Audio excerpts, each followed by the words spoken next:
हेरले येथे भटक्या कुत्र्यांचा धुमाकूळ, 8 वर्षीय चिमुरड्याचा घेतला चावा. ग्रामस्थांमध्ये भीतीचे वातावरण.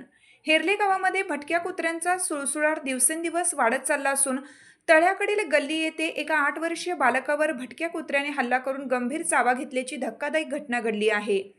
या दुर्दैवी हल्ल्यात हर्षवर्धन अमोल वड्ड हा बालक जखमी झाला असून या घटनेमुळे संपूर्ण परिसरात सध्या कमालीची भीतीचे वातावरण पसरलं आहे. हर्षवर्धन हा बालक आपल्या घराशेजारी परिसरात नेहमीप्रमाणे खेळत असताना अचानक एका भटक्या कुत्र्याने त्याच्यावर झडप घातली. कुत्र्याने चिमुरड्याचा जोरात चावा घेतल्याने त्याने वेदनेने आरडाओरडा केला. बालकाचा आवाज ऐकून परिसरातील नागरिकांनी तातडीने घटनास्थळी धाव घेतली आणि कुत्र्याला तेथून हाकलून लावलं. त्यामुळे पुढील मोठा अनर्थ टळला. जखमी हर्षवर्धनला नातेवाईकांनी आणि उपस्थित ग्रामस्थांनी तातडीने जवळच्या शासकीय रुग्णालयात वैद्यकीय उपचारासाठी दाखल केले. दरम्यान हेरले गावात गेल्या काही महिन्यांपासून भटक्या कुत्र्यांची संख्या मोठ्या प्रमाणात वाढली आहे.